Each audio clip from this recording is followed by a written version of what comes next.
Jeremy Lee in the building and every guest that you ever needed. Sports cards after hours keep the hobby heated. Updates, hobby talk like you never seen it. Sports cards live and none could ever beat it. Sports cards is a lifestyle. Sports cards and we live now. Welcome to another episode of Sports Cards Live with your host, Jeremy Lee.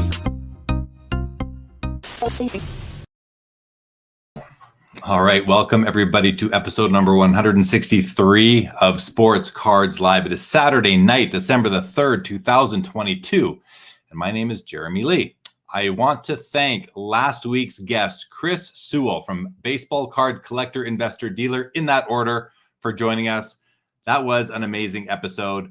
Feel free to check that out on the YouTube channel. It is already like maybe the 5th or 6th most viewed episode ever on this channel, and that is 1 week later. So be sure to check that out. I also want to thank the team from Sports Card Investor for joining the Hobby Hangout last night on the channel. We went for just over 2 hours, had a great discussion. Feel free to check that out. It was 4 members from the team, including Jeff Wilson, and it ended up being a great episode. So be sure to check that out as well. Tomorrow night, 7 o'clock Eastern on Collectible Live, our guests will be Dave Marino and Sarah Martin from Collectible. That'll be a good episode. Sorry about that. That is going to be Tuesday. That is not tomorrow. That is Tuesday. We had to reschedule Collectible Live for this week to next week.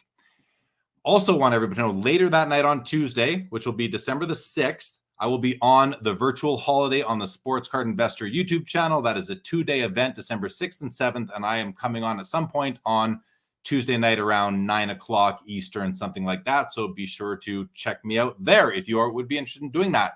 Lots of free giveaways, gifts, prizes, all sorts of content that they're going to have on their virtual holiday event. And I believe it is the 3rd year that they have done that.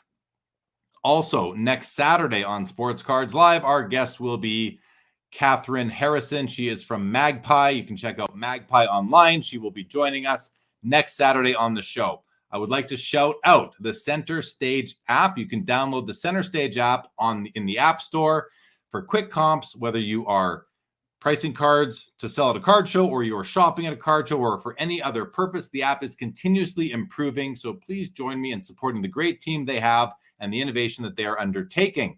Also, shout out Leighton Sheldon and Just Collect. Leighton will be joining us a little bit later today for a vintage update segment, and Whatnot is back as a sponsor of the show. You can check out Whatnot, download the app in the App Store as well. They have auctions 24 hours a day, group breaks, buy it nows, all sorts of action on Whatnot. Check that out on their app. I want to thank all the loyal viewers, listeners. We're going strong, everybody. We're going strong. If you're not yet subscribed to the channel, please go ahead and do so. And as always, your comments, your questions are in play. Let's get to tonight's guest. I see him here in the back room. Ken, good to see you. Tonight's guest, he's got a great story, actually. We're going to get more into it when he comes out. But he started in the hobby in 1986 as an 11-year-old sweeping the floors in his LCS. He started setting up at card shows at the age of 15 and opened his first shop before his 16th birthday. He had 2 shops by the time he was 18 and now owns 4 stores in British Columbia. His favorite team is the Vancouver Canucks. His favorite athletes are Pavel Bure and Gino Ojic. He's originally from Langley, BC, and currently still hailing from Langley, BC. Let's bring him out. Ken Richardson, welcome to Sports Cards Live. Buddy. How are you? I'm fantastic. How are you doing today? I'm good, Ken. You know, usually when I start the show, I had a couple minutes to chat with the guest before we went live, but you literally just sat down. You just got home. I hope you didn't have to rush too hard to get here for the episode. Not too bad, but we had Kirk McLean in signing today from the same team as Gino and Pavel. So I took a couple extra minutes with him and then got stuck in the Vancouver traffic a little bit on the way home. So I apologize for that, but here we are. Well, no worries. And as I said to you, as you were so to everybody listening, watching, I texted you like 4 minutes ago. I said, what's your ETA? Because, you know, usually the guest is here. And you said, I'm 4 blocks away from my house. I'll be there. I said, okay, I'll read my opening announcements a little bit slower tonight. And I don't know if I did that or not, but it's good that you got here. We're ready to go. So let's jump into it. Before we do, let's just say hi to the chat. We got Jake Dahl is with us. What's going on, Jake? Happy Saturday to you. Perk is with us. Yeah, Saturday night already. Guys, it's December already. It's already December 2022. My God, it's crazy. What's up, LA Collection? Good to see you. Nice to see you last night. Daniel Busby's here. All is well. What's going on? Gerald Fortier is here. Always good to see you, Gerald. Scott Pope, good to see you. Greetings and welcome everybody else who is watching and just not commenting. Oh, there's Dave Kaplan. He's local to you, Ken. He's in the Vancouver area. What's going on, Dave? Great to see you as well. So, Ken, I mentioned in my intro that you had 2 shops by the time you were 18 years old. And when I was 18 years old, I had no shops. Most people had no shops. Can you just give us a bit of context as to kind of how did you come about setting up for the first time when you were 13 years old? You got your first job at 11. Take us through your history and, I want you to emphasize how you've been in the hobby your whole life. So take it away if you don't mind. Well, I got into the hobby as just, happenstance. It wasn't something I was planning on at the particular time. I ended up at the time, there wasn't any like real card shops. So there was collectible stores. They sold stamps, coins, cards, comics. Like they did the whole gambit. Because you couldn't make a living at any one particular of those items, but collectively you could. So, at the time when I was 11, I think I was in grade 5. I think that's what it was. Anyways, we all had to do a report on a different country. So I took notes of the countries that everybody was doing a report on. And when I was at the stamp and coin store looking for some stamps and coins for my country, I pulled out all the same ones. So I got to buy them for a nickel, and I took them to school and sold them for a quarter. And so I was spending so much time in the shop, the guy ended up offering me a job. I was only making, I don't know, at the time, probably $3 an hour or something like that. And it started to get, and then I started making sets for him. He bought vending cases. I think the first one I ever did was 87, 88 O-Pee-Chee, where he gave me a vending case to take home. And I got to sort the whole thing, and then I got to keep a set for myself. That was a lot of hours for not a lot of return, but I was a kid and it was cool. And then by spending so much time in the store, I started to see comics take off. And so I got into comics a little bit at the time. And then when I was 13, I started doing comic book and card shows. And then an opportunity arose when I was 15 to open a small shop in a commercial building that my dad owned. He sold car parts. So you could go and get a ball joint for your 5th Avenue Chevy and in a box of 9091 Upper Deck, all in one shop. And then the place that I got my first job in, that company had sold, and the person he sold it to decided to move the company to a higher profile location in the city. And the landlord rented the place out to me, and that was when I was 18, and the rest is history. So you got 2 shops at the age of 18. Here we are, however many, 30 or so years later. You've got 4 shops now. Take us through a little bit more. What's been going on since you were 18 years old to get to today? Has it been Pastime Sports the whole time, and you just opened a couple more locations, or were there some ups and downs? Give us a bit of the hit. I mean, I found it when you told me the other day, Ken, that you've never had an employer your whole life. You've never had a job. Well, I did when I was 11. Except you were 11. Fair enough. Fair enough. But I mean, that's not even, how does that even count at the age of 11? But that's pretty amazing that you've never really worked for anybody in your whole life, at least since you were 11 years old. And so take us through a bit of what's been going on for you since you opened up that second shop at the age of 18. Well, the market has certainly had its ups and downs and changed throughout through times. There was some really tough times for sure. The lockout of 2004. So we can fast forward a little bit, and I met some really, really great people, and they were a little bit more experienced than me in business in general. They're a little bit older. And so in 1998, we opened up another company. And we opened up in Metrotown, one of the premier malls in Vancouver. And then we opened up a second and third location as a group. And that was called Collector's Den. And that was with Daryl and Larry Weiss. And they had their own store in Richmond. So I had a little bit more experience there operating a little bit larger company and working more as a team. It was really, really good experience for me. But the lockout of 2004 was devastating for our company as a group. So we ended up closing a few of the stores down. And then the market in whole in 2008 to 2013, what took a big dip, not just hockey, but football, baseball, basketball, the whole thing.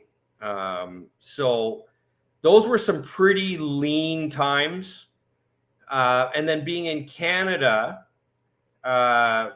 when 2015 came around, the market itself was also in much a healthier place. And then to have an athlete like Connor McDavid come into the marketplace really was a game changer for us. There was a lot more stability. There was a lot more strength and profit, quite reasonable to think. Mm-hmm. And from there, things just grew.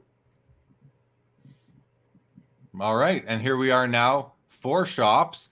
And, I kind of talked about in the description of the episode that we would talk about, how to be successful in this industry in a down market. You've obviously had to withstand some down markets, but the current state of the hobby where we're at, I mean, it's not like I question whether or not the market is, it's so hard to talk about this these days. I want to say I question whether or not the market's down. Obviously, card values are down from 6-8 months ago, a year ago, etc.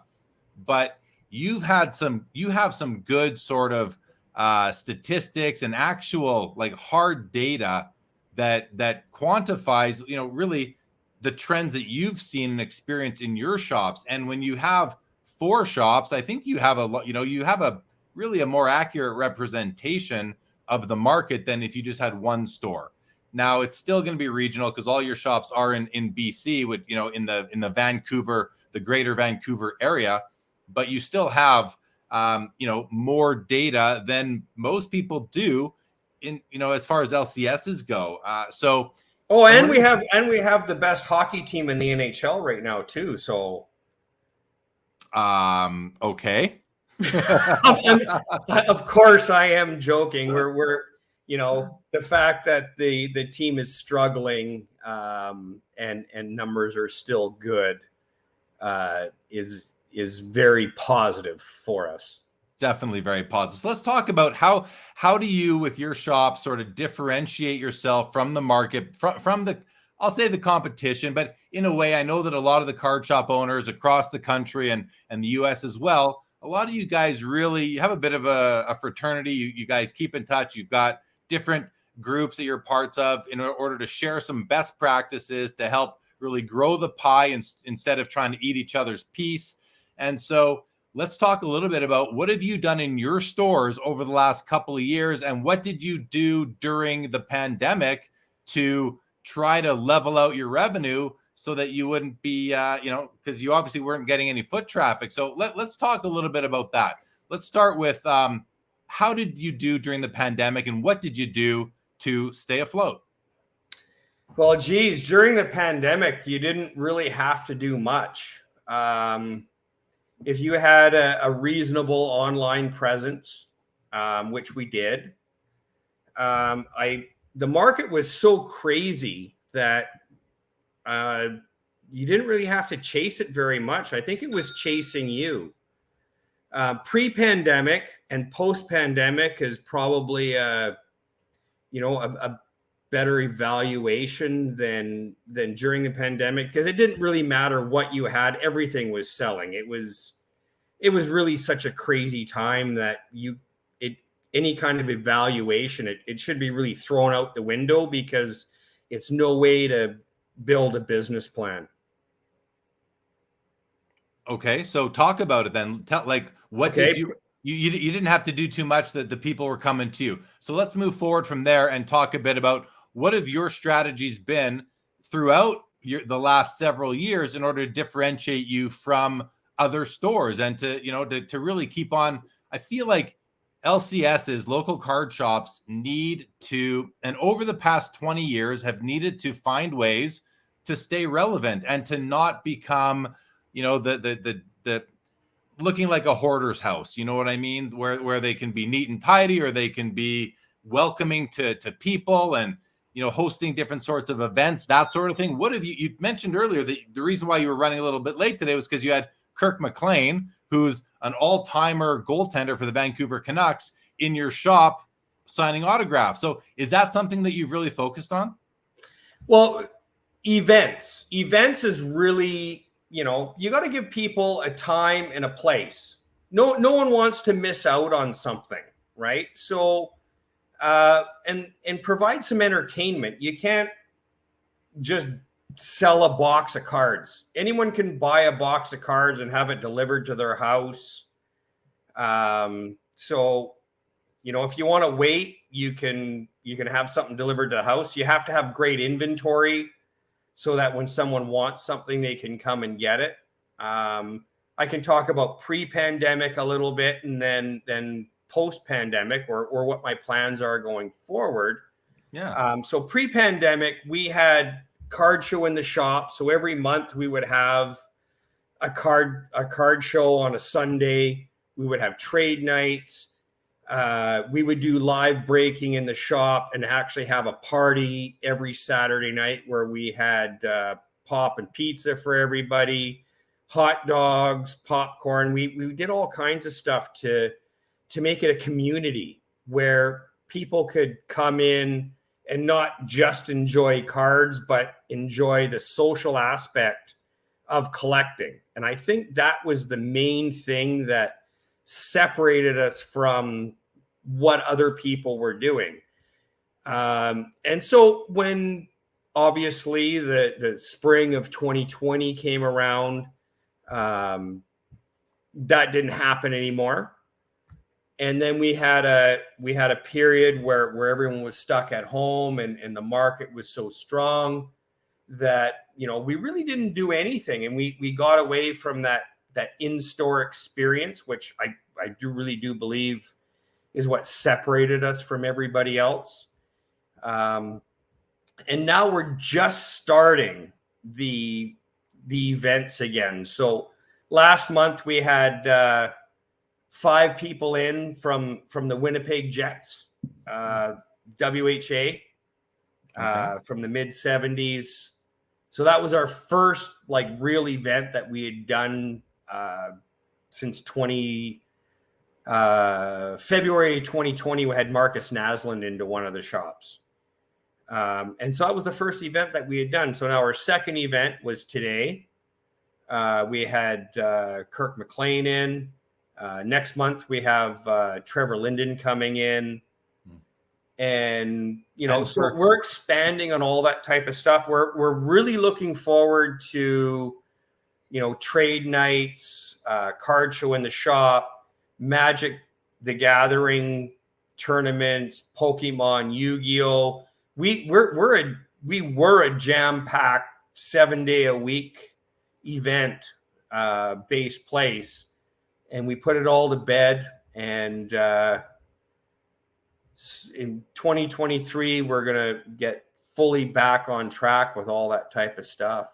Because I think that's what's going to separate.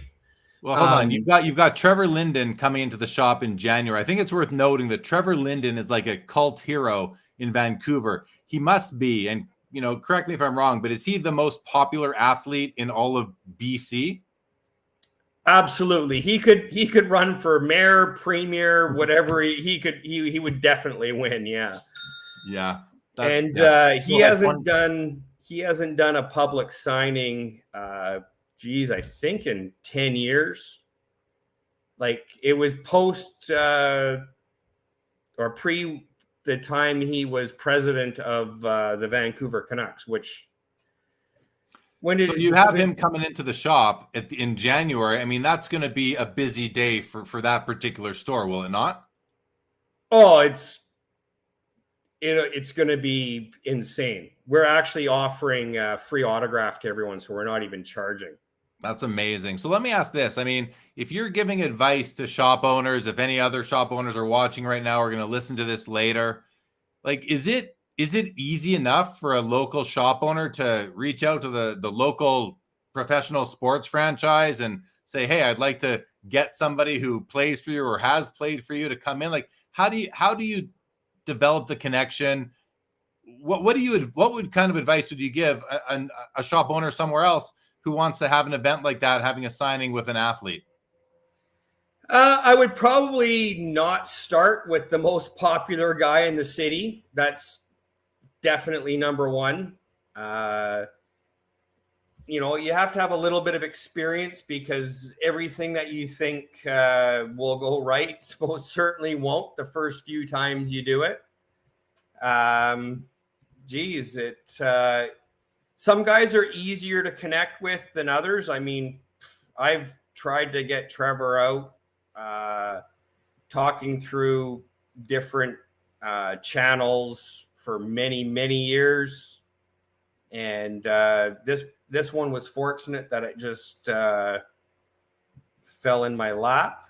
But start with not the biggest names and slowly work your way up, get a rapport. I mean, those bigger name athletes, they need to know that they're not going to go into a situation that isn't controlled very, very well.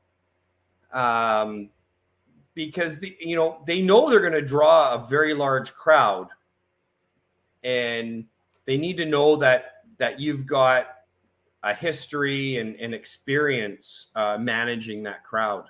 So if you're going to approach anybody, a handler or a representative from the team, let them know that it's going to be under control, security, proper lineups. You'll stick to your times, you'll get them paid. All these things need to be expressed to even have a chance at getting somebody, unless you're established in the community and you do outreach and you do maybe some charitable stuff and that sort of thing. It could be easier that way. But okay. Let's what I'm going to do now is we're going to run through some more of the comments that have come in, say hi to a few people. We do have Leighton Sheldon has joined us. He's in the back room, so he's going to come on and we're going to have a chat with him. He'll provide us with his vintage update topic of the day, and we'll carry on from there. So first of all, JP Brabant, second time making it to a live show. Great to see you again. One of one memorabilia cards. If you aren't following these guys on Instagram, you should be. Check them out and the very cool service they provide. Welcome to the show, guys. The Loud Collector is with us. Oh, it's great to see you, pal. Yeah, you're welcome for the show. Grizzly Silver says, good evening to you both. What are your thoughts on Makar and where his cards may climb to? I mean, Ken, I'll just say to that, Makar's cards have climbed super high already. I don't know how much further they can climb, but that's just me. I'm never going to tell you what someone's card, what a card's value is going to do. What do you think of the value of Makar's cards right now? Oh boy, I think there's a lot of upside already built in.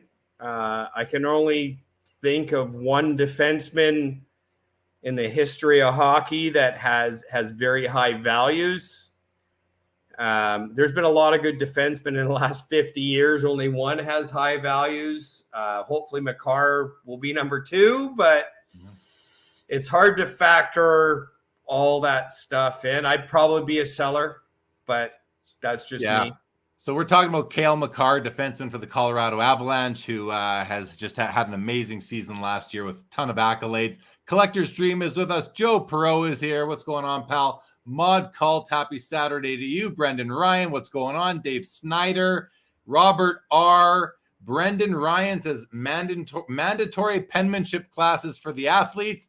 That would make a lot of sense, actually. Cardi C's back. What's going on, buddy? Corey Carr is here. How are you, pal? Been a while, says Ken, the man, the myth, the legend. Cardi C collects Cale Makar, I believe, says fastest defenseman ever to 200 points. That does say a lot. And Willie T says, Ken, have you gotten to the card breaking side of the hobby? Have you? We did a lot up until July, summer that just passed. And I took a break because I was going to the National. And obviously I wasn't going to break over that time period. I did have plans to start back up again in September. But to be quite honest, the retail business and everything else that we've been doing has been just so busy and so successful that we haven't gotten back to the breaking. Breaking is a bit of a grind. It's a ton of work. It can be very, very successful for the right people, but for me, it was a lot of work. And when you're trying to run 4 stores at the same time and an online store, and it was just too much for me. We're gonna revisit that in January, I think. All right, very good, very good. And there's Mike from Eastridge saying hello. I know you know Mike, as do I. Okay, Mike, what's happening, buddy? Good to see you. All right, let's bring out Leighton. It's funny because Leighton Sheldon is also a retailer, does some breaking. You're a retailer, so let's bring him out. And I don't know if you guys know each other. Leighton, Ken, have you guys are you familiar with each other? Hey, Ken, how are you today? I'm well. How are you doing? Doing great. Thanks for having me, Jeremy. Yeah, of course. Great to see you, Leighton. I'm enjoying these vintage update segments that we're doing, and you always come on. I think this is the 4th or 5th time now, and you present the topic. I don't know what it is. I always look forward to hearing what it is. So unless you have any questions for Ken, just on what you heard in the last few minutes, if not, let's launch right into it. Absolutely. So first and foremost, like I said, appreciate you gentlemen letting me join today. I'm actually still wearing my garb from the card show. We were at, when I say we, my son and I, we went down to the Valley Forge, Pennsylvania card show this weekend, better known as the Philly Show. If you ever want to check it out, go to phillyshow.com. It was really, really busy. It was my son Crosby's first ever time coming to a card show with me and helping dad be an exhibitor. Yes, honey, I'm talking about you. He's in the room. So he's up a little bit late tonight. Anyway, what's up, Crosby? Yeah. So I wanted to give a show update. I thought that was the first place to start. We'll kind of see what we have with our time. But from the grounds of one of the most popular shows in the entire country and one of the longest running, we exhibited both as Vintage Breaks and Just Collect this past weekend, Jeremy. And we're actually still going to be there tomorrow. But Crosby and I left at the end of the show today. And so first and foremost, show as an overall was wonderful. It's hard to have a bad time at a card show. Friday, meaning yesterday, was a little bit light on the attendance for whatever reason or another. However, as light as yesterday was in attendance, today was bumping. And kudos to Joe Drellick and his team. But the card show itself recently moved venues from a very popular Valley Forge Casino over to the Oaks Convention Center. And so some of the intimacy of the show had been lost. However, today, guys, because of the sheer volume of people there, whether it be they were there for the show, they were there for the autographed guests, a little bit of both, or a player to be named later, the place was bananas. And if actually we were at the old location, I believe that they would have had to hold back a certain amount of people from coming inside. And so at least it could accommodate. As far as cards go, vintage not only was really strong, but I found more than ever, because I hung out at the booth a little bit more than usual because of my son, a lot of people who were either avid vintage collectors or collectors of modern, but trying to understand that vintage perspective as to like, hey, am I nuts? I've seen a lot of things getting softer and modern. Even though I know some vintage is down, it seems like vintage is retaining its value a little bit better. What do you recommend? And so kind of spin that off from here, because I could talk for hours, as you know, Jeremy. So what I wanted to cover was, I thought this was a great question. I don't want to name the collector in case he decided that he'd like to be private. But a gentleman came up very nonchalant and actually had this box of what I thought was cards. I never asked to see them because he didn't offer and I didn't want to press my luck, so to speak. And he's like, no, I really like your stuff. I said, oh, thanks so much. And he just got right into it. He says, what do you think about the 52 Topps Mantle? I said, well, it's a great card. I'm like, do you have any for sale? I'm kind of joking. And, he's not really cracking a smile yet, but we're getting there. And so he said, really what he was considering doing, he said, hey, what if you had X amount of dollars? And for the sake of discussion, we're going to use 80,000 because I think that's might have been what we were discussing at the show. He said, if you had $80,000 to deploy and you were going to buy a 52 Topps Mantle in a lower grade, of course, or a 51 Bowman Mantle in a higher grade, and let's just even assume they're both centered for the sake of discussion. So you're going to spend the max, the 80,000 you have available to get the best 52 Topps Mantle or the best 51 Bowman Mantle. And I really liked the question because it felt like something we would discuss on a show like this. And so, like I said, shout out to the gentleman I met today. We engaged in a wonderful conversation. And so, of course, I'd love to hear what your audience thinks. But I'm going to tell you what I told this gentleman. And I paused because, of course, we all want a deal, right? We all want to say to ourselves, oh, let's buy such and such, even though the RPA is the main card. Or for modern guys, let's buy the third year, for example, because I think it's still affordable. Meanwhile, you don't really want the third year. You want the rookie, but you're buying the third year because you can afford it. So come back to center. This is what I told him my opinion was based on what he was asking. I said, it's unfortunate I'm actually giving you this answer because I don't want to. I'd actually rather buy the 51 Bowman Mantle because it's his first year card. You got to get the whole, you guys already know the whole song and dance. I don't have to go into it. But I said the reality of it is I don't see any worldwide actors, singers, sports players ever wearing a 51 Bowman Mantle around their neck, except maybe if it's a 10.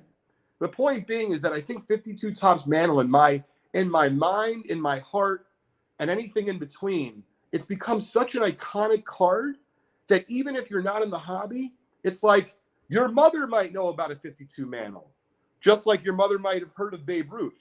Your mother's not going to know what a 51 Bowman Mantle is, and most other mothers aren't either. So I just said to him, hey, in a nutshell, I think I would go with a 52 Topps Mantle for my money. Once again, trying to get the best quality, centering, eye appeal, color, all that kind of stuff. And he basically said, I reluctantly agree with you.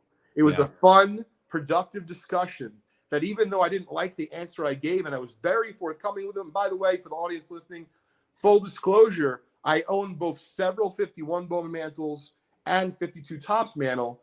So I'm not trying to pump one up versus the other. It's really just a great, wonderful question. And I guess you could ask that about the 86 Fleer Jordan, the 84 Star, although to me, it's a little bit more clear cut there. We'll save that for another show. What do you guys think? Let's ask Ken. Let's see what Ken, I mean, ask you the question, all else being equal, same amount of money. And this is it's an interesting topic.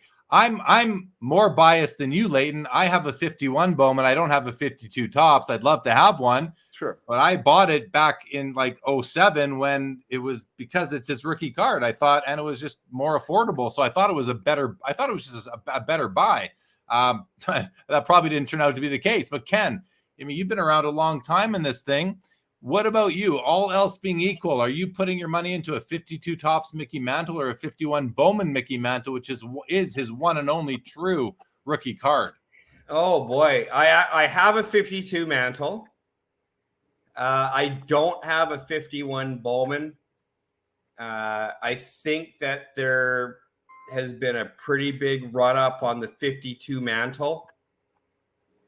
And I think that there's probably more upside on the 51 Bowman. It is his rookie card. I think the better investment right now could possibly be that 51 Bowman. That's his rookie card.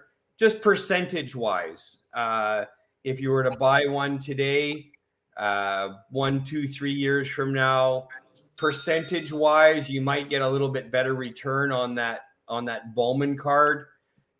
Partially because it's more affordable, and that gap will close a little bit.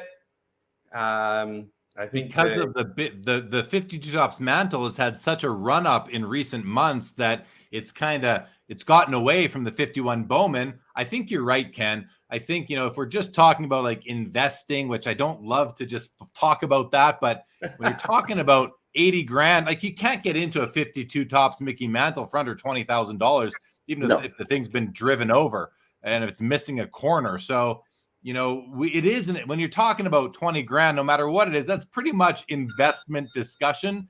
So I'm on the 51 Bowman side. Again, I'm probably biased. I own one, but I still, I covet a 52 Tops as well. So, but I think there is room now for the 51 to catch up a little bit, and look what happened to 86. You were alluding to this late in 86 Fleer Michael Jordan versus 84 Star Michael Jordan.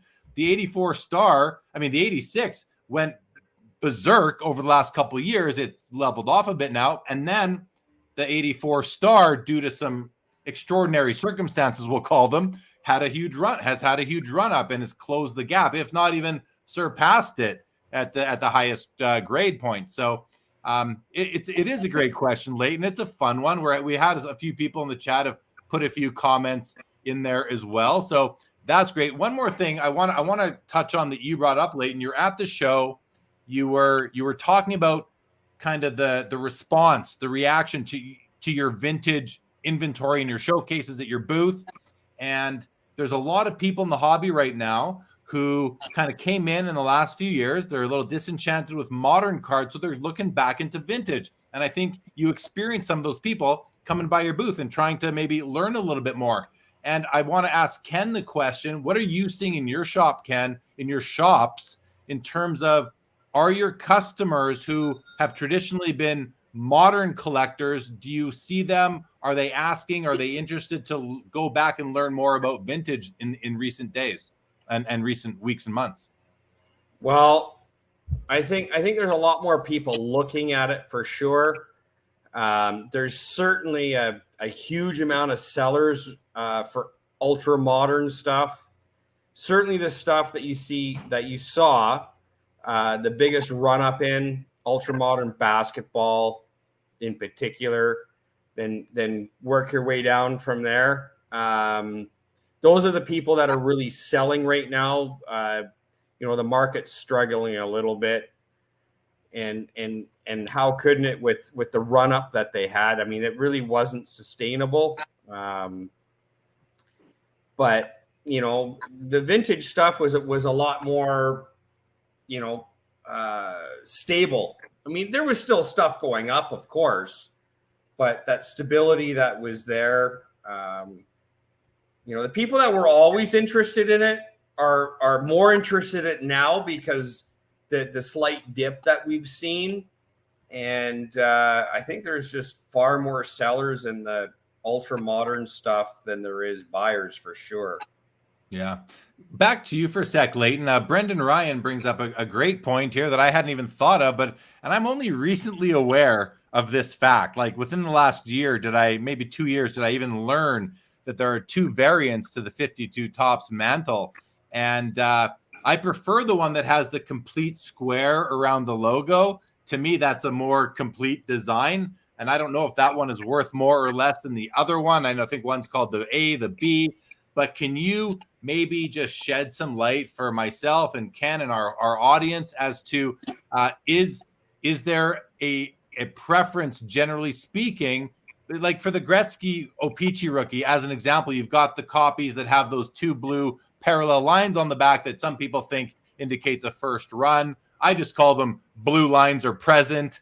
But that's two variants, really. How do these two variants impact the 52 Tops Mickey Mantle market?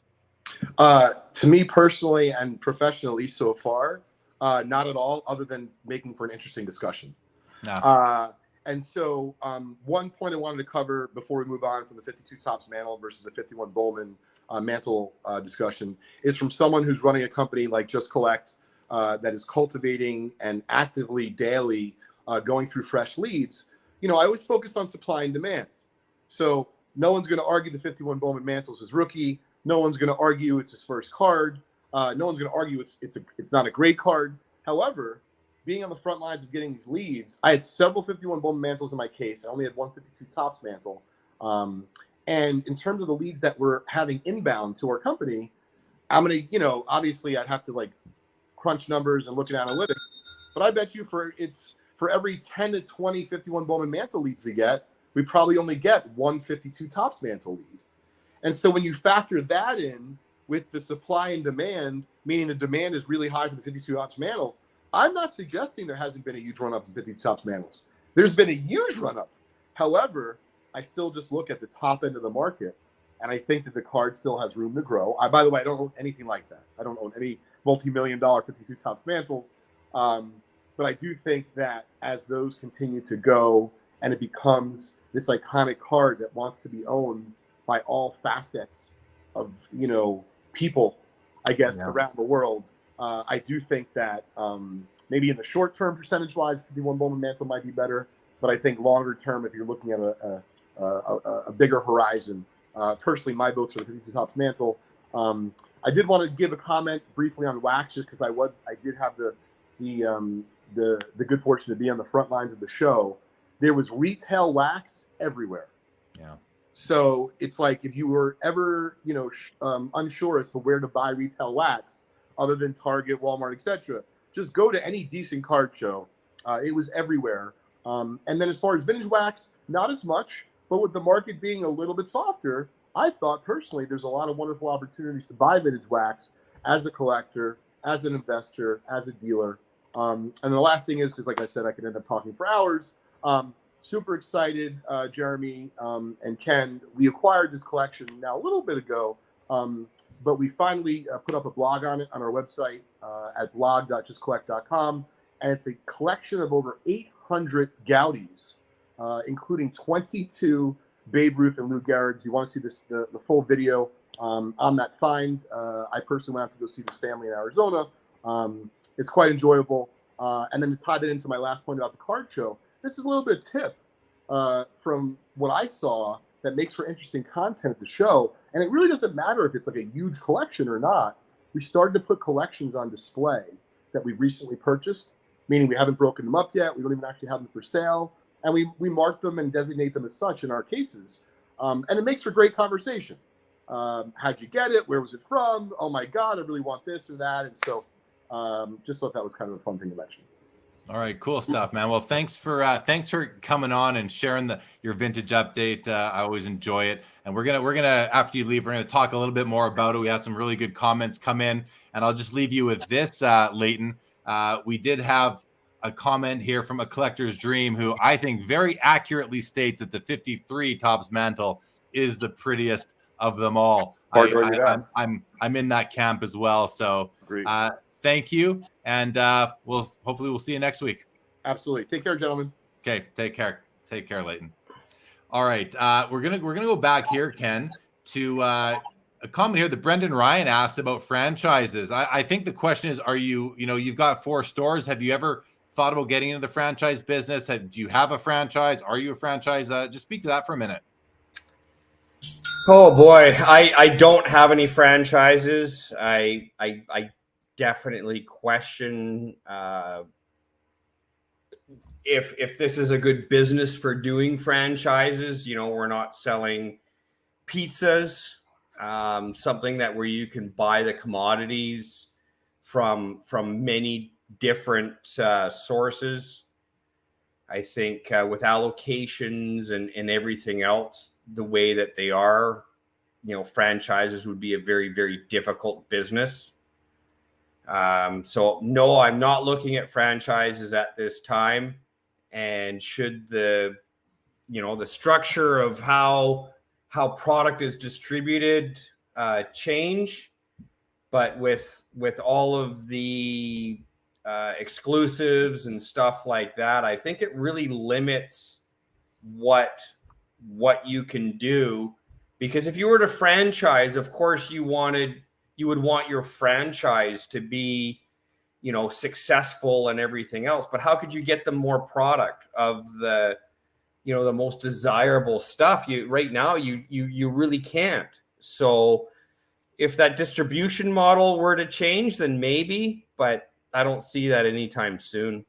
Yeah, I always thought it would be really difficult to do that, especially it's often a heavy cash business, and it's also a business where people come in and sell you cards, and how would you ever have control over what is coming into through the door, and you know, for the franchisor to get their piece of that. So as a you know, if I'm a successful owner of a chain of local card shops like yourself, I don't think I would look to get into that business either. I believe there are business. I think we got Coffee and Cards have a franchise model, and Jimmy's Kentucky Roadshow also, I believe, has a franchise model, or they're all corporate owned. I'm not sure, but anyway, good question, Brendan. Something I don't think we've really ever talked about on the show before. Back to Cale Makar. Grizzly Silver said that Carlson, being Erik Karlsson of the San Jose Sharks, certainly looks like the Norris Trophy winner this year, which is a big resurgence for him. And Corey Carr, Corey, if you're still there, you got to know this is on our agenda already for tonight. But since you put it in the chat, I think this is something we should talk about right now, because this is it's a pretty good story. I'll just put it out there, Ken. Okay. I have this sticker right here. I don't know if anybody is familiar with this logo right here for Slab Strong. Slab Strong is a friend of mine named Tim McInerney, and he has a company where they put rubber bumpers around your graded slab to protect the slab case. And he's called Slab Strong. Anyway, he put, and that, if you look at Ken's chest right now, it says the Pastime logo on that orange shirt. The guy who owns this company tattooed Ken's logo on his back on the show floor in Toronto about 3 weeks ago. Ken, what's the story behind Tim putting your logo on his back? Well, like permanent. This is a permanent tattoo. Oh boy. Geez, where should I start and where should I end? So we were on Clubhouse, and which you invited me to, so it's all your fault. We were on Clubhouse, and people were joking about you know, how much would they have to pay you to get a PSA tramp stamp? And some guys were joking around about, you know, they said, well, one guy would say, well, you'd take 100,000. Another guy said 50,000. You know, other people said, I'll do it for 25,000. And, you know, Tim and some other guys were on there, and they spit out numbers, and then joking around, I had said, well, you get my logo and I'll do this. And like almost instantly, Tim said, let's do it. I'm in. What did you offer? Well, I'll leave that for Tim to say if he wants to disclose it. I don't want to say that online. Well, give us the spirit. What did you offer to take him for a steak dinner? Did you have what was give us the scope of it at least? We'll be distributing Slab Strongs in Canada for quite some time. Okay. So you placed an order. Okay. And I'm guessing that order had to be of a certain magnitude, a certain quantum, in order for him to so you basically said, sounds to me like you basically, I'll order X amount of your product if you put my logo on your back. Something to that effect. Like that. So I won't disclose number. We'll leave that up to Tim if he wants to tell exactly what that is. But in any case, he said yes, and I thought, oh shit, I should have offered less. But he did it. I followed through. He followed through, and he's got a logo on his back. I've got lots of Slab Strongs, and it was a lot of fun. And there's Fan Expo here in Vancouver in February. So it looks like Tim's going to come out and promote Slab Strongs in the booth, and we're going to have lots of fun in February too. I don't mean a second tattoo, but he's a man of his word, and I am too. So it looks like it should be a lot of fun going forward. That's pretty funny. All right, let's go back to the comments here. I like this one from Giamaz. Says the 52 tops Mantle is double the size of the 51 Bowman. Does size matter? Great question. I don't think it really does. When the most valuable card of all time, or at least at one time, the Honus Wagner is a very small card, but good comment nonetheless. Cardi C did say, go for the trick question, go for the highest grade 53 you can get, prettier than the 51. But it was a trick question. Yes. And I don't know if I would do that, but I'd certainly want to have that card as well. As I said earlier, I definitely agree with that. Collector's Dream did say that they're worth the same. Both versions of the 52 tops Mantle are worth the same. And I think that's been the case, but I don't know that it's going to continue to be the case. Dead Grateful says that I look like Brian Eno. I'm going to have to remind myself what Brian Eno looks like and take a look at that. Dave Snyder wanted us to talk about code news, but that's just not what we talk about on this show. So sorry, Dave, but you like the 62 Mantle. Great stuff. Brendan Ryan says, looks like the lid stores will run unopposed in terms of, I guess, being a distribution channel for Fanatics, who now has, major licenses in sports cards. And Dave Snyder did not enjoy the tattoo talk, so he left the chat. All right, Dave, hopefully we'll see you again another time. Ken, you have, we talked a bit earlier about, if you're going to get a good autograph guest into your shop from a local professional sports franchise, it's good to have a reputation and really putting your stamp on the community. And something that you've done, I think this is amazing, actually. And I don't know if anyone else has done this in the industry in North America. You got to think somebody has, but you actually have, or you sponsor, and maybe you can clarify this for me, but you have a radio show that is on the major sports radio network across Canada. And so talk a bit about that. What was the impetus for getting behind this? Is it your brainchild, or was it the radio stations and they found you as a sponsor? How does it work? And just talk about the radio show. Well, it was really how I ended up meeting Tom Manek, who he started the first all sports radio program, 1410, the team, with two other partners, Paul Carson, which unfortunately isn't with us, which he also was on Sports Page with Don Taylor. If you're in the Vancouver market, you might know that. But in any case, the three of them, Tom Manek,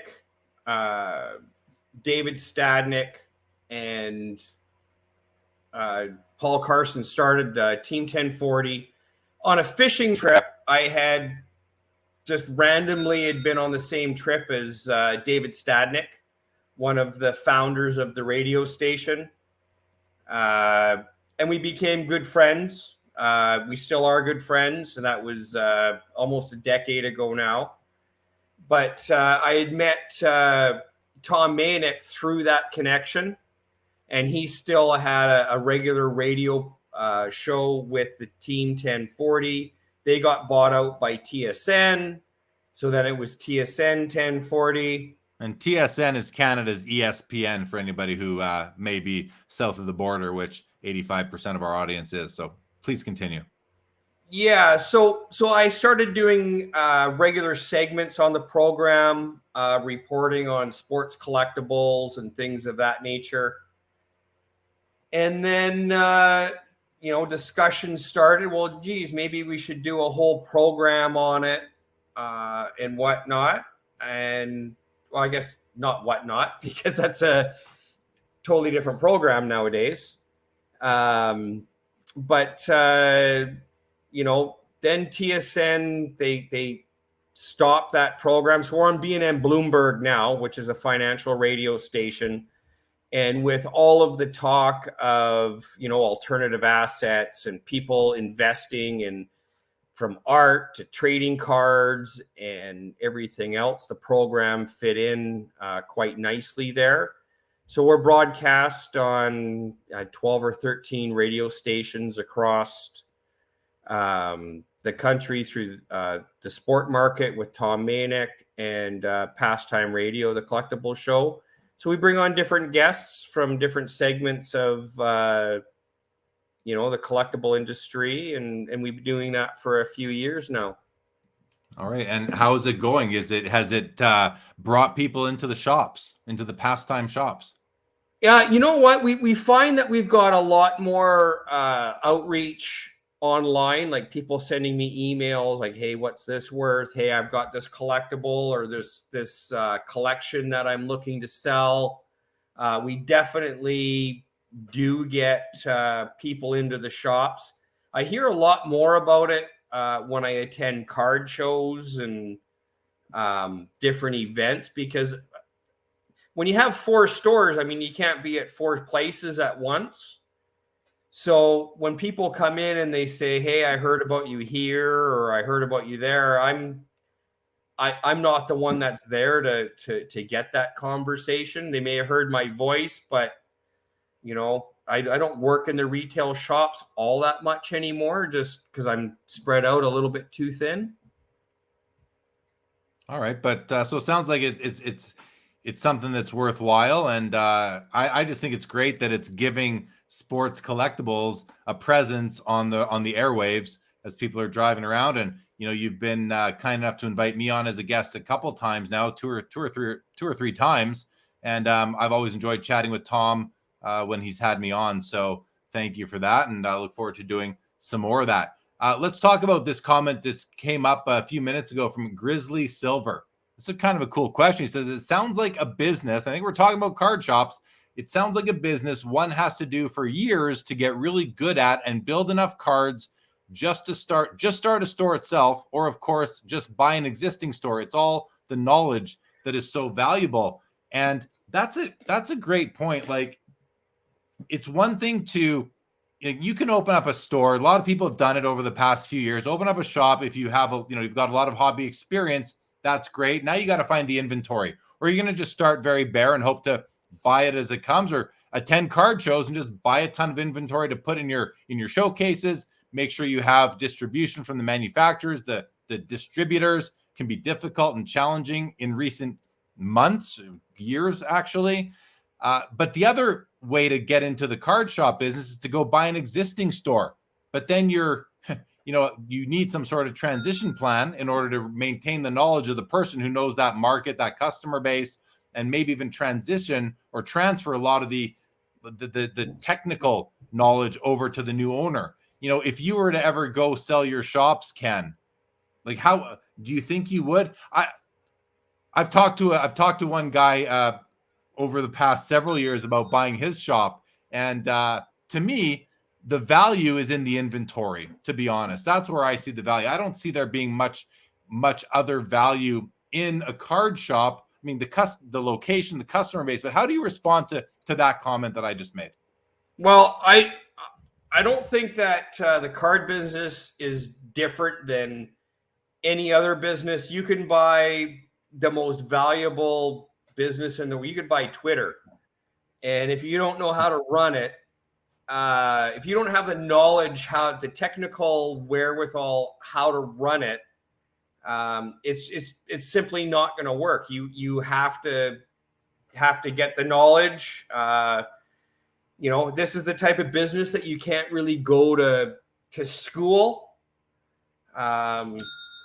for, and if you were to buy a card store or something like that, if it was the one and only card store that you were going to have, maybe you would find the inventory the most valuable thing. But if it wasn't your first card store, say it was your second or third, or for me, you're fourth. So I made an acquisition for a store in Metrotown, and as part of that acquisition, I wouldn't acquire the assets of that company without the agreement of those people staying for an additional 2 years. So for me, the most valuable thing that card store had was not inventory, it was people.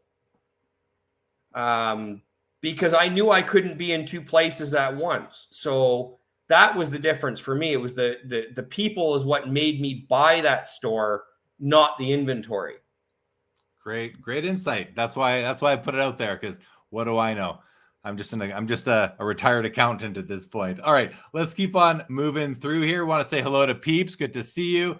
Collector's Dreams has visited a brand new beautiful card shop. Posted the video today or yesterday. Check out Collector's Dream on YouTube. I'm sure that's where it would be. And that's, a lot of the new shops that are opening up are very nice. They do not fit into that stereotypical card shop environment that I remember going into in the 80s, 90s, and 2000s. And I think, like, does that make sense to you? Has the card shop experience, do customers expect more out of a card shop now than they did 20 years ago? And like, are you more that old school shop? Because I don't know if I've ever been to one of your shops. I think I was one time, but are yours more like old school, or are they more new school? Unfortunately, one of my shops has turned into almost like an old school shop where we've done a lot of our fulfillment for our website sales. And there's just, because we get so many pallets of stuff in there, it's just turned into, more of a warehouse and shipping and distribution for the other locations. So there is, it's not dirty, but there's a lot of stuff in there in the one location.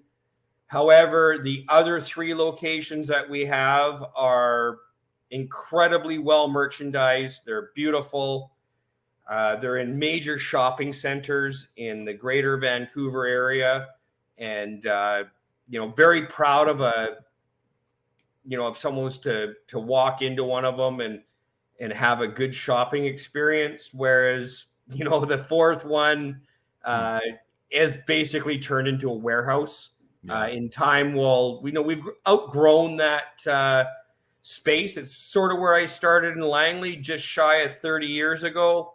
So with 30 years of growth and not really expanding into a much larger space, 3 out of 4 ain't bad. Yeah, no, it ain't. It's not bad. I agree. And especially for 30 years in business, I mean, just the nature of a card shop, you're going to have a lot of stuff you're going to need storage and stuff piled up all over the place, depending on, your square footage and that. Peep says Canadian Card School has a nice ring to it. Colin Murray, good to see you. What's going on? And so Jake Stowe has a couple of comments here. I think these are really, really great comments. Like you said, he says a 21-year-old kid just bought one of the 2 stores in our city. The store had been around since the late 80s. Somehow it stayed open over the years with old school ways, but this new kid owner has new people in and brought in new people and card shows to town.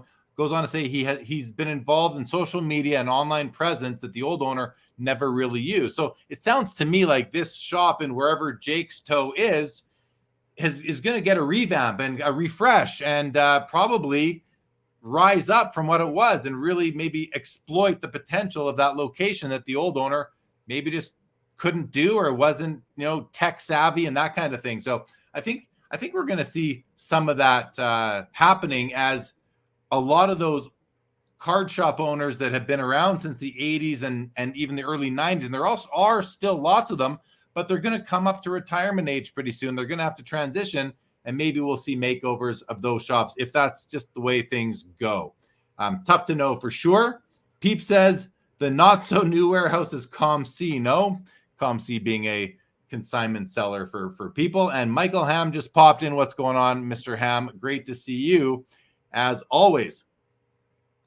All right. So Ken, let's talk about kind of the state of the hobby, where it's at right now, and like, what is your advice to anybody in the hobby, whether it's a card shop owner, a collector, an investor, like considering card values, 2019, they're here. Q1 2021, they're way up here, and now they're about here.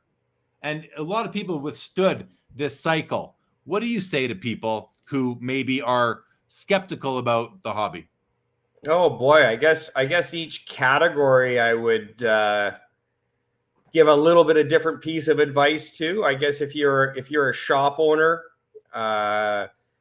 become that community hub, be that trade night, be that card show in the shop, be that place that your local collectors want to gather, right?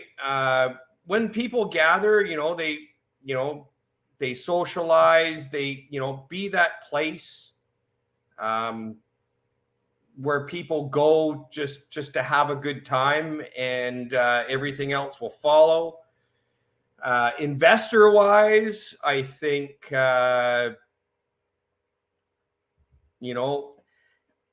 I think if you're looking to make acquisitions, you maybe want to make those in the first quarter of 2023. I don't think I'd run out and buy a bunch of stuff right now. I certainly wouldn't be a major seller, because I think, we're reaching capitulation where there's not going to be much more of a bottom. But I think there'll be a lot of really, really great buying opportunities, probably late first quarter, second quarter of next year. If you're a collector, just keep buying what you like. If it goes up, great. If it doesn't, go up right away, that's okay too, because you bought something that you enjoy. This hobby is a lot about entertainment, not just the investment side of it. Some people do it strictly for investment, and that's totally different. If you do it as a passion, as a hobby, as a way to connect with another person in your family, entertainment, just continue to buy what you like and stay within your means. And for the most part, over the course of time, just about everything goes up. It's not quite like real estate, but they have a lot of similarities like that. They've got highs and lows. Just take your time with it and enjoy it. Yeah, I think that's good advice right there in the end. Take your time, enjoy, collect what you like, all that sort of thing. And as far as, the easy money that we saw in the hobby back in 2021, that might not be there anymore. Any comments on that? That is not there. That's gone. The flippers, the guys that were buying from Walmart and selling at 2 or 3x or 5, whatever the number was back then, that's over. The market is still incredibly strong. We have, without getting into exact numbers, margins aren't where they were. You're not buying it for $100 and selling it for $1,000, or buying it for $100 and selling it for $500. But today, there's likely more money still being spent in the hobby as a whole, even though that you see numbers on particular items not selling for quite as much.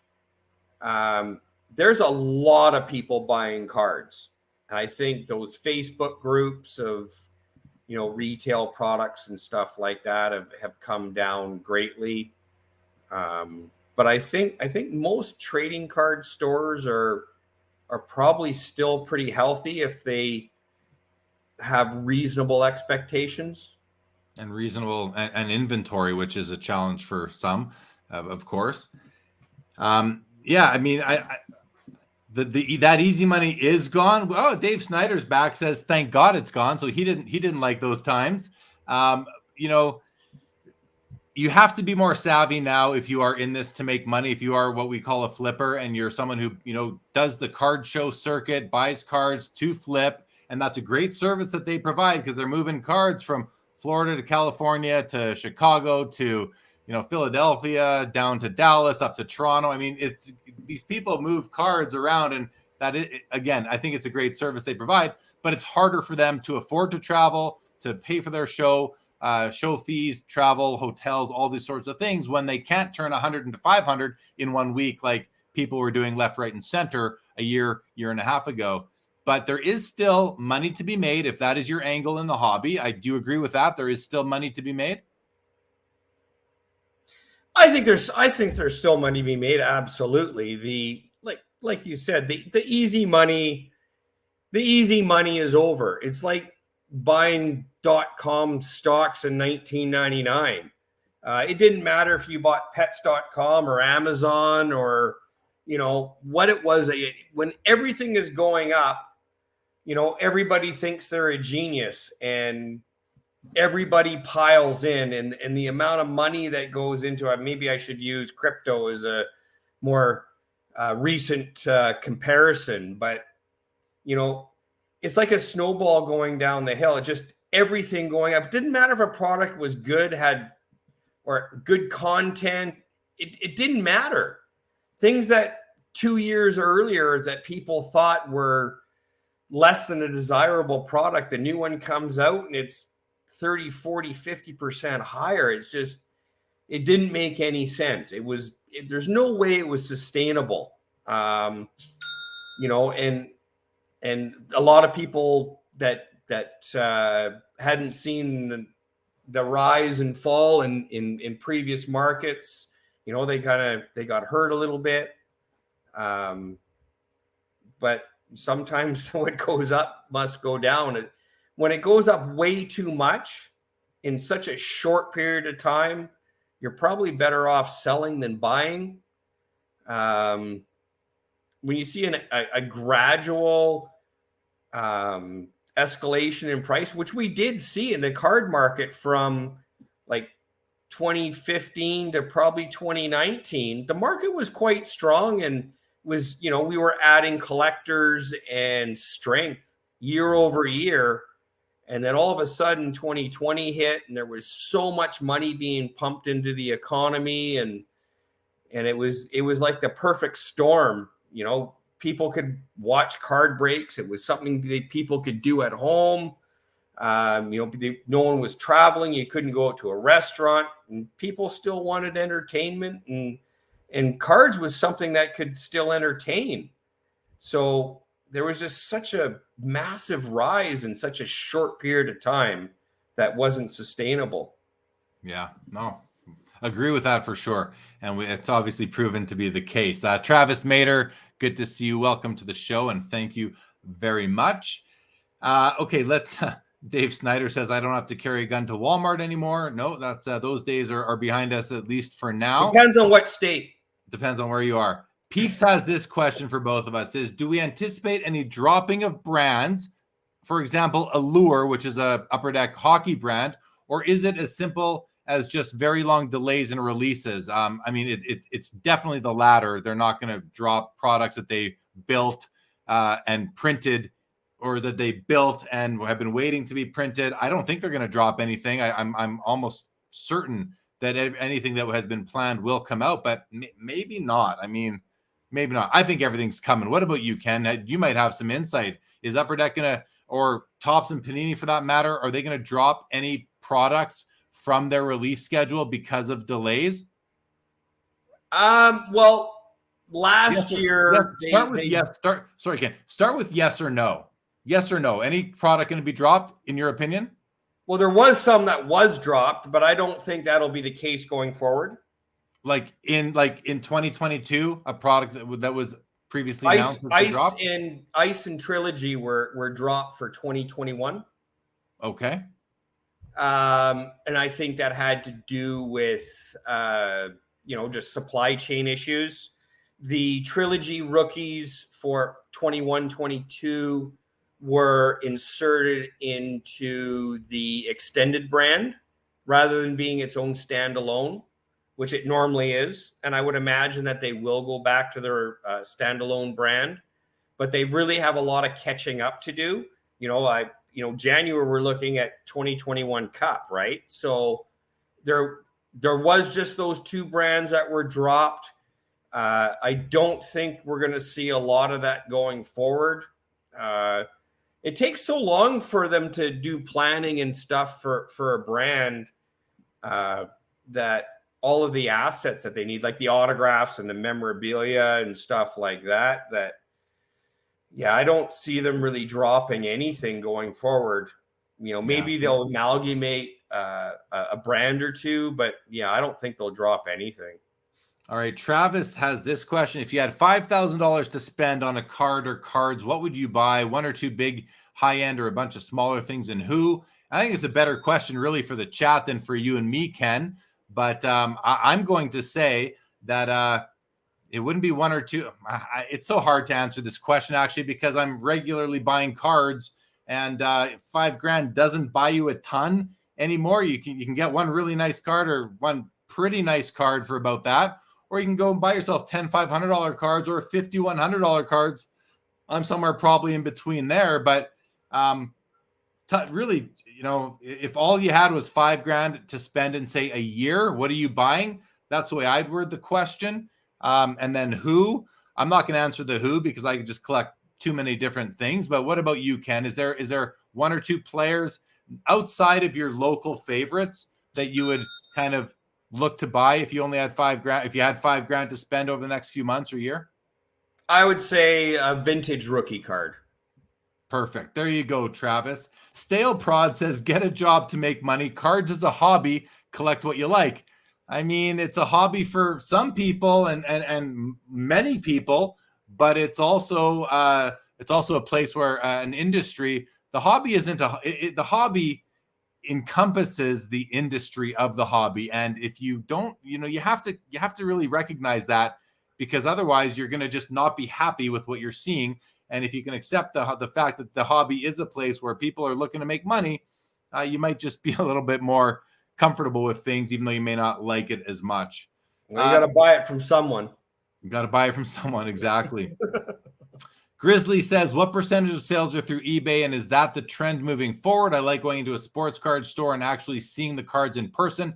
I guess I'm just old school. Well, for Ken tonight, we're going to take this question, Grizzly, but we're just going to change it a bit. And we're going to say, Ken, if you're willing to divulge, what percent of your sales are through your 4 point of sale systems in your stores versus your online system? And I guess just to appease Grizzly, do you sell on eBay as well? I haven't sold a trading card or anything on eBay since probably 2014, 2015. And what percent of your sales are online versus through your point of sale? Percentage wise, maybe we do, depending on the month and whatnot, I'll ballpark it at 15, 20%. Is online. Nice. Yeah. Pretty nice. All right. Well, thank you for that. Bob's Big Boy says the market is getting more practical. We had 3 tables at the Chicago Sports Spectacular, which is a big card show in Chicago, and only had 2 sales over $1,000. Most sales were $25 to $300 range. Strong market, but fewer big cards were moving. See, this is exactly what I noticed at the Toronto Expo 3 weeks ago. It was the busiest show ever in Toronto. I think Friday broke records for single day attendance in that show's 30-year history, 30-something year, whatever it is. And there were tons of people, tons of buying, selling, trading, but the show was packed. Tons of deals going on. Every dealer I talked to, except for maybe a couple who have old overpriced inventory, had a great show. So it's almost nice to hear that that's what Bob's Big Boy experienced in Chicago. Ken, you were set up at the Expo in Toronto just like I was. You had a way bigger setup than I did. You had a whole island. I don't know how many booths that consisted of, probably 8 where I had 1. But how was the show from your perspective? The show was really strong. And I think if you had your stuff priced currently, right? Prior to the show, we had to reprice a lot of our stuff, and there was a couple of things that had gone up, but most stuff had softened a little bit, and we priced it at what current comps were, and it was an incredibly successful show. I was really happy with the turnaround, the sales, everything else. And I really don't know many people that were, current on their pricing. If you had pricing that was 6 months or a year old, you probably didn't do very well. If you went to the show a year ago and your pricing was 6 months old, you probably did very, very well. But you have to move with the times. And it's you make a great point in terms of pricing your inventory, because with the way the market has moved and with the hobbies, and by the hobby, really, I mean people who are out there buying, selling, and trading at card shows, with the habit of looking at the most recent comps on sales on eBay and checking Card Ladder, Market Movers, those sorts of things. People are they're so anchored to these recent comps in order to decide what to pay. As a seller, if you want to sell cards, lots of cards, you need to be priced accordingly and be current with your pricing and know what's been going on in the market, especially on cards that trade regularly. Otherwise, you're kind of just going to be ignored at your booth if your prices are still what they were, 6+ months ago, or even less than that. So yeah, I mean, myself, it was very important to price my stuff like the week leading up to the show. Otherwise, you might have been, out of date with your pricing. And I think that probably contributed to me having a great show overall. So it sounds like you did something very similar. Back to the question, what you do with 5K. Matt Pime opined that with 5,000, I'd buy 10 really strong vintage Hall of Famers in PSA 6 condition and higher, most liquid. I think that's a pretty good strategy, 10. And I think you have to be flexible if you're going into that kind of that going into the arena with that goal. You have to be able to say, well, I might only end up buying 8 of them, or maybe I'll be able to squeeze out 12 because my average price might be higher than I like. Dave Snyder says Toronto was packed, lots of movement.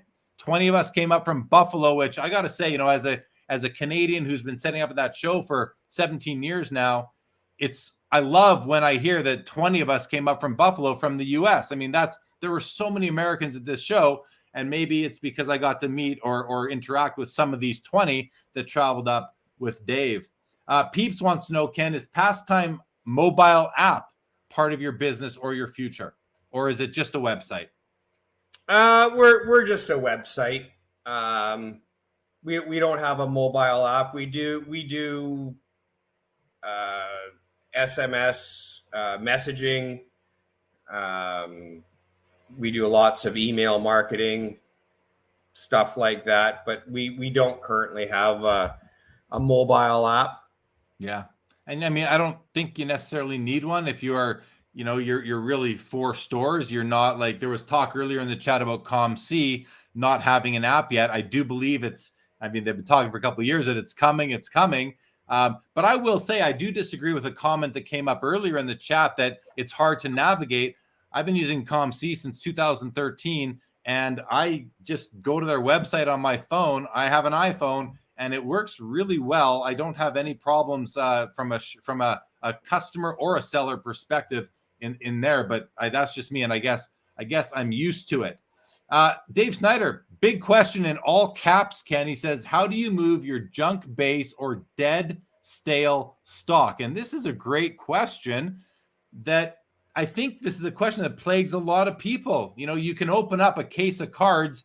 You might end up with, I don't know how many cards come out of a case anymore. Say there's 500 cards come out of them and 5 or 10 of them are really like showcase worthy. What do you do with the rest of them? I'll let you answer this question, Ken, though. What do you do with your dead stale stock or junk base cards? Well, you price them accordingly. Really. We take like 660 count box, which probably really only holds 500 to 600 cards. We throw a jersey or autograph card on top, and we sell it for $19.99 in one of the shopping centers. I mean, in most cases, that's like the price of a 5-card pack nowadays. Do we go through and take out all the big stars? Probably not. If there's base cards that are $5 or $10, those will probably take out. But you can't store everything, and if you want to sort it and be the Burbank of the worlds and stuff like that, you have to realize that there's such a massive amount invested in labor that when he charges $1 a card for a base card, people think, well, that's a 10-cent card. Well, he's probably got 40 cents in labor into the thing, right? So that's just not for us. So we bundle it up and sell it off accordingly. Yeah. You know what Mike at Eastridge does is he puts together like 4-row boxes and just stuffs them with cards, and I think sells them for like $20 out of the shop. And he says that they're excellent sellers. I've also, I'm aware of some vending machine businesses who will buy your cards in bulk that way to put in vending machines in various sports complexes across the city or whatever it is. So there are some ways to get rid of what is pretty much worthless stuff. My favorite, and I don't live in a neighborhood where I get 200 kids at Halloween, but if I get 30 kids at Halloween for 15 years now or so, I take 10 base cards, put them in a team bag, and give every kid 2 or 3 packs. And I even say, hey, do you want one for your mom or your dad or your brother or your sister? And some kids I'll give more to, just because, hey, I'm trying to grow the hobby. It's, the key is to make sure you're giving them a chocolate bar or some candy as well. But I always throw in packs of cards on Halloween. Yeah. You got to make sure you give the candy too, or you'll be cleaning some stuff up off the side of the house. Exactly. Back on the COM-C thing, Jake Stowe says, on my phone, it's an Android. I have to keep zooming in and out and move the screen around it. I kind of have to do that too on my iPhone, but I'll tell you, Jake, I'm pretty good at with navigating the iPhones now after having one for so long.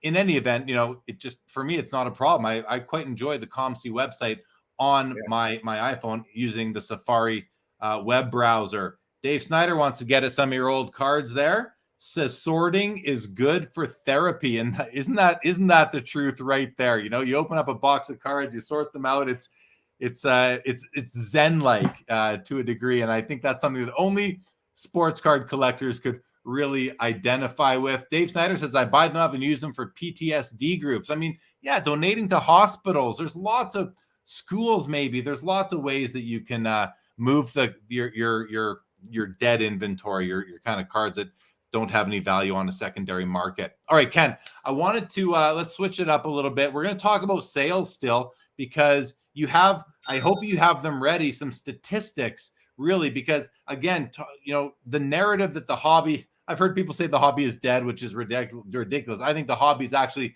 right now probably the strongest it's ever been. And I said last night, I know some people think I'm crazy for saying that, but I think it's because we're at a point now where if you came in during the time when the hobby was going crazy and you're still here, that says a lot, because you probably your card values are down from when you came in. So, but we had so many people come in that a lot of them are going to stay. A lot of them have stayed, and those that have stayed represent the fact that the hobby has more people now than it did in 2019. And so for everyone who came in has been able to withstand the very quick rise and then the very quick decline in values, it says something that a lot of those people have stuck around, and they're now going to likely, a lot of them, be here for the long term. So I think because of that, and the fact that what we've now seen with our own eyes, and even one of the people in the chat saw in Chicago this weekend, and even Leighton said that the show was busy in Philadelphia, that we're in a pretty good place right now. We're almost at a reset where it's like moving forward. It can only get better from here. I'm not saying values won't come down anymore in the coming months. I'm saying the activity, the interest in the hobby is extremely strong right now. It may not be as strong as it was in Q1 of 2021 and Q2, but I think it's because it's less volatile now. It's just a safer place to be. And I think it's very, very strong right now. And moving forward, I think it's going to continue to be. We'll see what the Fanatics impact has. All that said, Ken, you have some statistics for us. Again, you have 4 stores and you have some month-over-month sales statistics being basically November 2022 compared to November 2021. And now you have 4 stores. You're not going to tell us the dollar value of your revenue, but you have some percentage changes. I think what I asked you to prepare was your November 2022 over November 2021 in the aggregate for all 4 stores and online, and also splitting them out. I see you're probably just bringing it up because I'm doing it as we speak because I got a don't good have point of it sale handy. system.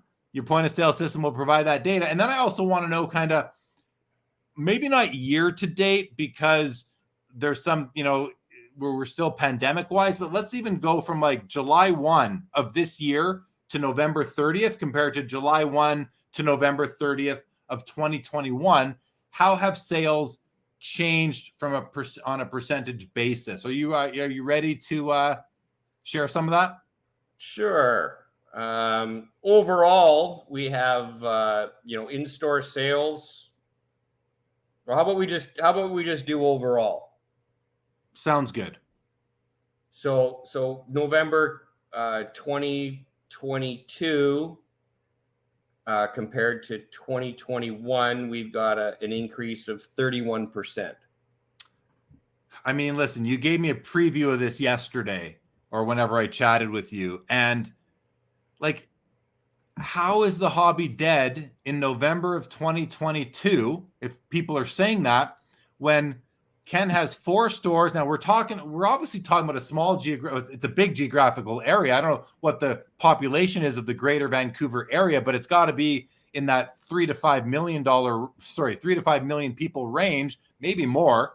Do you know the population of the basic? Yeah, the lower mainland? I think we're in the 5 million range. So 5 million people. That's a good population. It's probably about a sixth of all of Canada right there. So, when I'm hearing a 31% increase month over month, so November 2022 over November 2021, that's pretty good. That's telling me that the hobby is active, at least in your area, in your stores. It must be representative of a greater area. It's not just happening in your stores in Vancouver. No, I don't think so. I think people that, not just relying on the hottest thing. No, we diversified like most long-term card shops. We do Magic, Pokemon, Yu-Gi-Oh, trading cards. We have a huge selection of memorabilia and jerseys. So we have seen definitely an increase in apparel and autographed memorabilia. With people actually being able to come in the shop. So when we were closed down, those types of things kind of dropped off. Or when people weren't as comfortable going out. Can you speak to sports cards versus the other categories? Do you have that breakdown? Because I'd hate to mislead anybody and say you're up 31%, but it's because of apparel and Magic the Gathering, because I don't, this is sports cards. Well, the old numbers. So for trading cards, the old numbers would have included those numbers as well. Trading cards is definitely the vast majority of it. So I would think that it's still fairly close. Maybe it's trading cards 25%. So we're not talking like cards are down 10% and apparel's up 50% or something like that. It's still led by the trading cards and by the sports cards. Correct. And what about if we were to do a longer range of time besides simply 2 Novembers? Can you pull up the data, the year over year, say July 1 through November 30th. I'm kind of looking at the second half of the year, even though we are missing December. And while you're pulling that up, I want to just bring up Lucky K makes a good point here, kind of wondering, does it have to do with the wax, which is, if anyone's watching doesn't know what we mean by wax, it's unopened sports card product. It's just called wax. But does it have to do with wax increasing in value and price? But my thought, Lucky K, is that the prices were already up in a year ago in November of 2021. Prices are likely down. Well, not likely. Prices are down. So even though we do have an increase in gross sales, the margins are down on those sales. So it's not like we're because the sales are up, we're making more money. We're probably making a little less money, but there still means that there's more money being spent in the hobby, if that makes sense. It does. And Lucky asked another really important question in the context of this is, in November 2021, were any of your 4 stores closed, or were they all open by then? Boy, when did I close? So in British Columbia, our stores were never mandated to close. I did close them voluntarily. I'm trying to think. March, April. I don't remember exactly when I closed them, but it probably would have been April. We're more interested when you reopened them. I think probably fall. I think I was closed 3 to 4 months.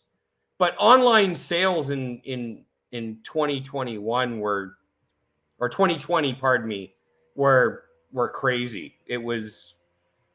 It's not a metric that can really be used for any kind of judge of anything else. Just, it was so crazy for that short period of time that you can't really base any data off it that's reasonable, like for trends and whatnot. Sure. It's that part you have to remove.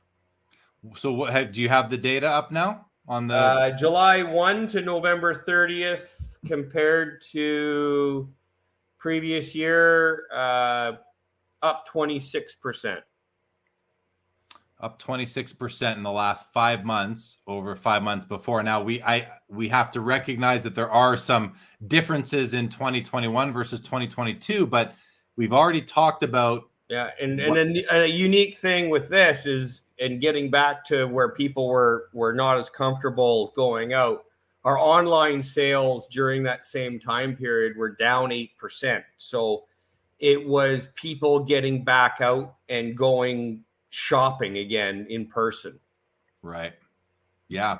I think that's a good sign. I think this is sort of the data that we as a hobby, and again, I'm going to define what I mean by that is scrolling through Facebook, Instagram, Twitter, YouTube, and hearing all the talking heads, including myself, talking about what we are seeing. And a lot of what we are seeing is what we're seeing on social media, which is not the whole hobby. And I don't think that a lot of social media accounts and influencers are getting data like this from a chain of card shops of 4 doors and like looking at these numbers. And these numbers are very encouraging to me, Ken. This is kind of looking under the hood. And I thank you for sharing that data with us. And you're not giving us the hard numbers. And of course you would, that is your business.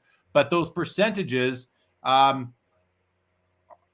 telling. I mean, it just tells me that the hobby is healthy. The hobby is very healthy right now. And it's healthier than it was a year ago. And I think just the as prices and values come down on singles and high-end stuff, you have the less opportunity for that negative volatility. And so that to me is a healthier place to be, of course. So interested to hear from anyone in the chat that has any comments on this. What does it tell you, if anything? And what does it tell you, Ken? What does it tell you about let's get your perspective on the health of the hobby? Well, I think one of the main things that people love about the hobby is the social interaction that you get. And that's one of the reasons with the online breaking and stuff like that. There's a community there.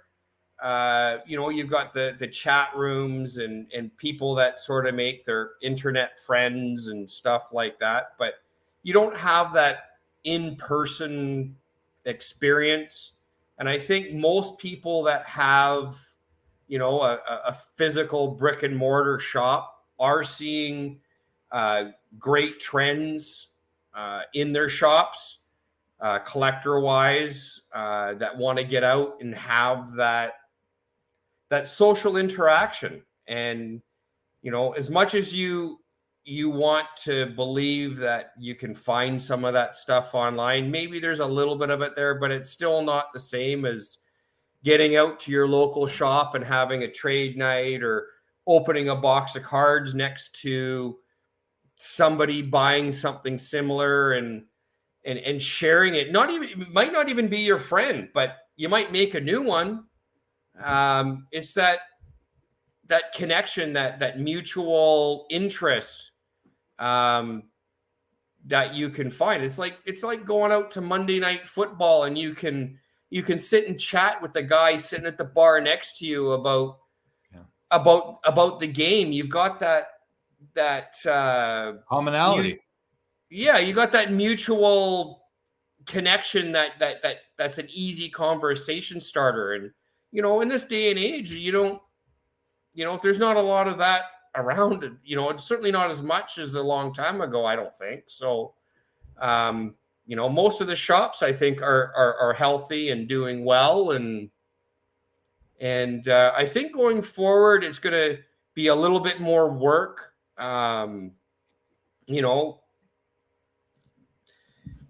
Doing more events and separating yourself a little bit more from the people that just like, here's a box with a price on it. You want to, you got to offer a little bit more, I think. Yeah. Good stuff. Frank makes a great comment, says it shows that there is stability in the hobby, and followed up by Needham's comment, which I think is completely wrong, says you want up to the minute data. Search for PSA 10 ending soonest on eBay and watches nobody buys any cards. And the reason why I think this is just not a very good comment is because, first of all, if they're at auction starting at 99 cents, like most auctions should be, they are selling, unless they're cards that absolutely nobody cares about. And the other thing is that if they're not auctions, then they're likely overpriced buy it nows. People who are not selling the card, who have unreasonable expectations on the cards that they are selling. So if this is your way of gauging the health of the hobby, I would recommend that you find a better way to do it, because that makes no sense to me at all. No, if anyone wants to put up PSA 10s at 99 cents, save your eBay fees and I'll take them all. Yeah, I mean that, and the way this comment ends is, which is watches nobody buys any cards. I mean, you are way out to lunch. Needham, got him, and smarten up a bit, because that makes no sense to me.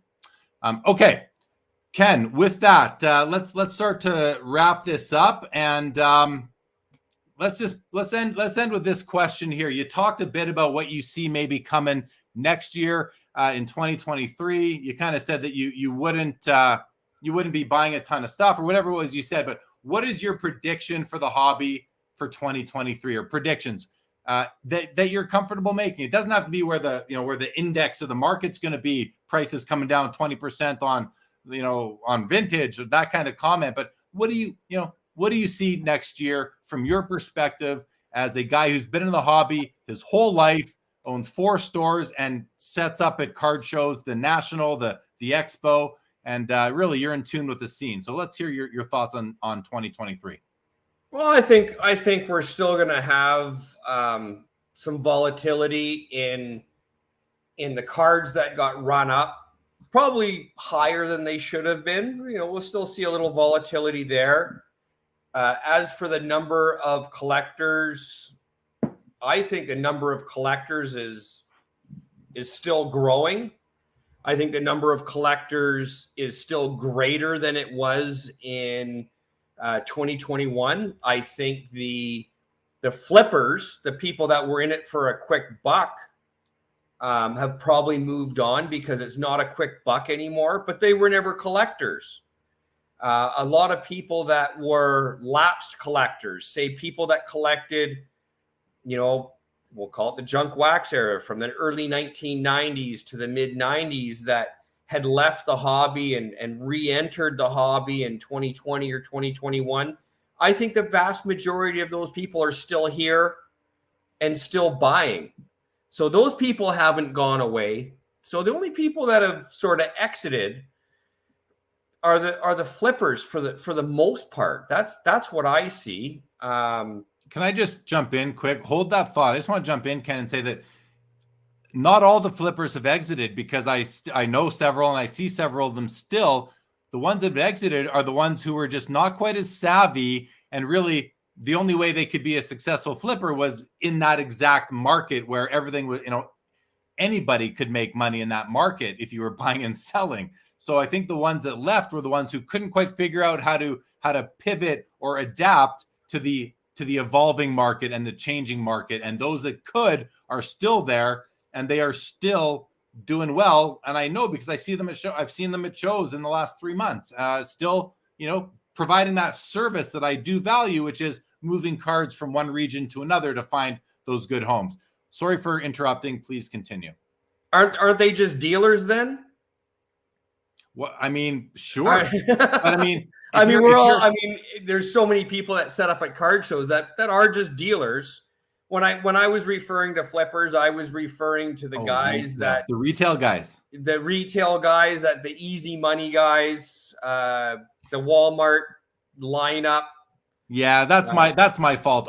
When I think of flippers, I don't even think about that retail game that was played, because that's such a thing. That was so temporary. But yeah, thanks for calling me out on that, because I didn't even consider that. So yeah, I'm thinking about singles flippers is what I think about when I think of flippers. Yeah, but maybe I need to expand my thought on that. I think those are just more dealer. I mean, that's how the market moves quite a bit, right? People, we buy and sell, and there's very, very good dealers that just buy and sell singles, and when you're just setting up at your local card show, and for some people that is the expo, you can work off of small margins. You can work off 15% or 20% when you don't have big travel costs and employees and everything else, right? Definitely. So where did we leave off there? Well, just again, sort of back to 2023, and so going forward, I think it's going to be, I think it'll still be a really strong time for collecting. I think the distribution models probably will affect the US more than Canada short term. Fanatics is locked up quite a bit. The US dealers have, had the luxury of being able to sell so many products through 2020, 2021 at very large margins. Whereas in Canada, there was almost no product available for dealers because we mostly rely on Upper Deck and hockey sales.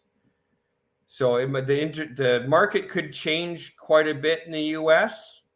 I certainly hope they are still all very, very successful. But again, I think just getting your allocations and flipping them to other stores, to guys that do breaks, I think those margins will shrink. What on a macro level, like the hobby overall? Never mind. Like, I appreciate your comments on the retail side of things, because that's the business you're in. But the industry as a whole, 2023, are we going to see more commerce in the hobby? Are we going to see less commerce in the hobby? Are we going to see, we've had a proliferation of new companies coming in. I became involved with tag grading. We've seen other tech companies come into the space, all sorts of peripheral services and products coming out. You know, even the guy who tattooed your logo on his back from Slab Strong. We're seeing more supply companies come in. Some had Pather Supplies had a huge presence at the expo in Toronto, and has been at the show, at the US shows as well. So that kind of I still see a lot of growth. As a macro level, I think that there's probably no company that has more marketing dollars than Fanatics. I mean, I guess the last valuation I heard on them was $15 billion. That's a lot of billions. When you watch, an MLB game, you see Fanatics, in the grandstands, on the walls. They run the websites for MLB, NFL, NHL, NBA. I mean, the marketing dollars that they have to put trading cards in every stadium across North America, likely every local gas station, never mind every shopping center through lids. They're going to get those marketing dollars out there, and distribution will find levels that we haven't seen since the early 1990s. So I think the market's going to grow greatly. Now, who's going to get the biggest share of that? It's probably be them, but I see more dollars being spent on trading cards than ever before going forward. Yeah, and hopefully with, you made that comparison to the early 90s. Hopefully Fanatics will really look at what happened in the early 90s to not let history repeat itself, just in terms of, it's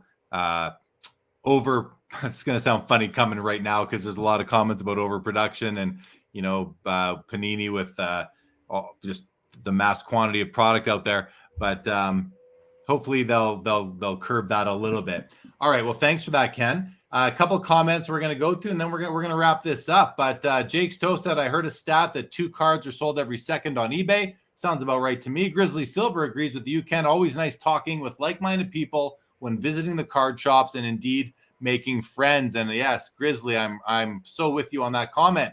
Wayne has joined us. Wayne, good to see you, pal. Says, Kenny from Pastime, best card shop in the country. Card show in the shop is my favorite. And Dead Grateful asks a question, says, when will we know the market is flattened out? I have the answer for this. Believe it or not, I know the answer when we will know the market is flattened out. The answer is after it's flattened out. We will know in hindsight that the market flattened out. I don't think we will know. You'll need 20/20 vision for that. We will need some hindsight to know for sure. I don't think we will know when it happens. We will know after it happens. And I hope that's a satisfactory answer for you. Dead Grateful. And Cardboard Cheddar says Fanatics has a small fortune because they charge 3 times what other, I can't read that word, charge. I collected signed baseballs, and out of the hundreds, I probably have 2 Fanatics. Thanks for the comment, Cardboard Cheddar. Ken, we're going to end this thing. We're coming up on 2 hours. I want to start by thanking you for your time and for rushing home to make it. I know that you had an event in the shop today with Kirk McLean. I hope it was successful. To the chat, I want to thank you guys for another, we're coming up on, we're not quite there, but we're coming up on 3 years of Sports Cards Live. Blows my mind. And chat just gets better and better. So I want to thank you guys for being here, watching. If you're listening later on podcast or watching on YouTube later on, not live, thank you for that. Hope you enjoy it and continue to. And with that, Ken, final word to you, and then this episode will be over. Well, thanks for having me, and it's been a pleasure, and I think that's it for me. All right. Well, appreciate that. And if anybody wants to follow Pastime Sports on Instagram, you can see it on the ticker right now, simply at Pastime Sports. That is Ken's company, 4 stores in the Lower Mainland area, in just outside Vancouver, British Columbia, which is on the west coast of Canada. It's probably one of the most beautiful places in all of North America. So if you're ever in the area, make sure you go check out Ken and his stores. Thank you, Jake. So appreciate that. Frank Estella, always good to see you. And Collector's Dream, really appreciate that. Thank you again, everybody. Thank you, Ken. Hang tight right there. That's it for tonight. We'll see you all on Tuesday, Collectible Live, and back again next Saturday on Sports Cards Live. This episode